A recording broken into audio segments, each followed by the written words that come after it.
नमस्कार मित्रांनो, स्वागत आहे तुमच्या आजच्या व्हिडिओमध्ये. मुख्यमंत्री माझी लाडकी बहीण योजनेची जी ई-के-वाय-सी प्रक्रिया आहे ती सुरू झालेली आहे. अशी माहिती तर आदित्य तटकरे यांनी दिली आणि ऑफिशियल जी-आर पण आला. याच्यामध्ये लिहिलं होतं की माझी लाडकी बहीण योजनेच्या पारदर्शकतेला प्राधान्य देण्यासाठी ई-के-वाय-सी उपलब्ध करून देण्यात आलेली आहे. तर सर्व महिलांनी, आपल्या भगिनींनी आजपासून पुढील 2 महिन्याच्या आत सदर ई-के-वाय-सी प्रक्रिया पूर्ण करावी. आणि ही प्रक्रिया अतिशय सहज व सोपी सुलभ असून योजनेमध्ये पारदर्शकता कायम ठेवण्यासाठी पात्र लाभार्थ्यांना नियमित लाभ मिळण्यासाठी सर्वांनी ही प्रक्रिया पूर्ण करावी. ही प्रक्रिया आपल्या भविष्यातील इतर शासकीय योजनांना लाभ मिळवण्यासाठी उपयुक्त ठरणार आहे.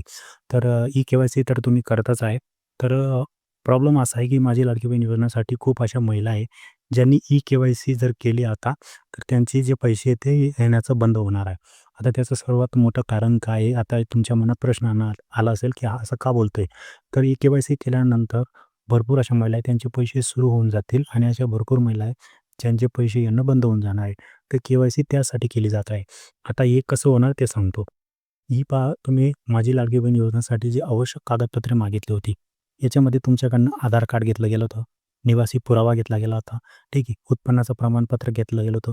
तर तुमच्या उत्पन्नाचं प्रमाणपत्रामध्ये सुद्धा तुमचं हे लिहिलेलं असतं, की तुमचं ₹2.5 लाख पेक्षा जर जास्त उत्पन्न असेल, तर तुमचे जे पैसे आहेत ते येणे बंद होऊन जाईल, ठीक आहे. दुसरं रिझन, बँक खात्याचा तपशील दिला आहे तुम्ही. त्याच्यामध्ये तुमचे ट्रान्झॅक्शनसुद्धा पाहू शकता, की यांच्या महिन्याला किती उलाढाल होते, ठीक आहे. त्या कारणाने पण तुमचं जे ई-के-वाय-सी नंतर बंद होऊ शकतं. दुसरं, तुम्ही जे रेशन कार्ड दिलं आहे, ठीक आहे. तुम्ही जे रेशन कार्ड दिलं आहे, त्या रेशन कार्डमध्ये सुद्धा तुमच्या परिवारमध्ये किती महिला आहे हे कळून जाईल, ठीक आहे. त्याच्यामध्ये विवाहित किती, अविवाहित किती त्याच्यावरून कळून जाईल. आणि जर एक विवाहित आणि एक अविवाहितपेक्षा जास्त महिला राहिल्या, तर सुद्धा तुम्हाला या योजनेपासून बाहेर करू शकतं सरकार, ठीक आहे. आणि दुसरा सर्वात महत्त्वाचा, तुम्हाला ई-के-वाय-सी करताना जेव्हा तुमच्याकडनं वडिलांचा किंवा हसबँडचा जो आधार कार्ड नंबर मागितला जातो, त्याच्यामध्ये तुम्हाला ओ-टी-पी येते. त्या ओ-टी-पी नंतर तुम्ही जेव्हा आधार कार्ड त्यांच्याकडे सबमिट होऊन गेला आहे, ठीक आहे. ई-के-वाय-सी करताना सरकारकडे तुमच्या हसबँडचा आणि तुमच्या वडिलांचा जो आधार कार्ड नंबर आहे तो चालला गेला आहे.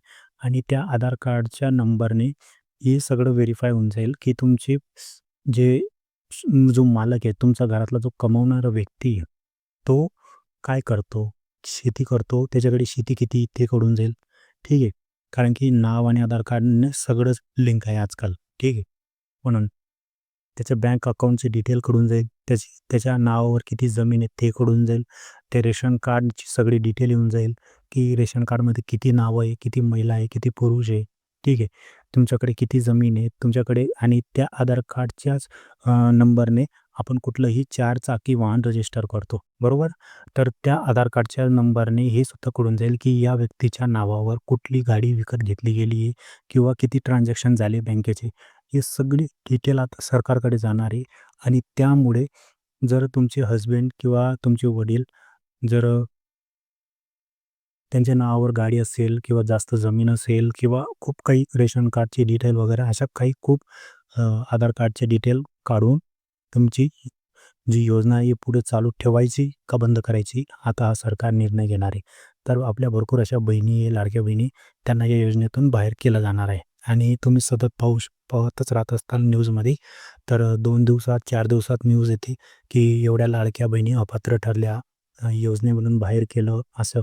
तर ते सुद्धा याच कारणामुळे होतं, की अशा भरपूर महिला असतात, ज्यांच्या परिवारामध्ये कोणी नोकरीला असतं आणि किंवा त्यांच्याकडे 4 चाकी वाहन असतं किंवा त्यांच्या घरामध्ये कोणी पेन्शनधारक असतं. अशा भरपूर कारणामुळे त्यांना योजनेतून बाहेर केलं गेलं आहे आणि करत आहे.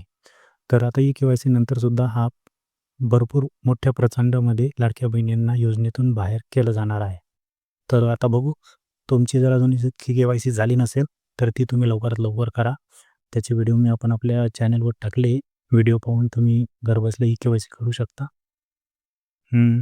तर स्टेप बाय स्टेप फॉलो करून तुम्ही के-वाय-सी करून घ्या, ठीक आहे. आणि फ्युचरमध्ये जे होईल ते होईल, पण आता तुम्ही के-वाय-सी करून घ्या, ठीक आहे. या व्हिडिओचा जो मोस्ट इम्पॉर्टंट प्रश्न होता, की के-वाय-सी केल्यानंतर सुद्धा पैसे बंद होणार आहे.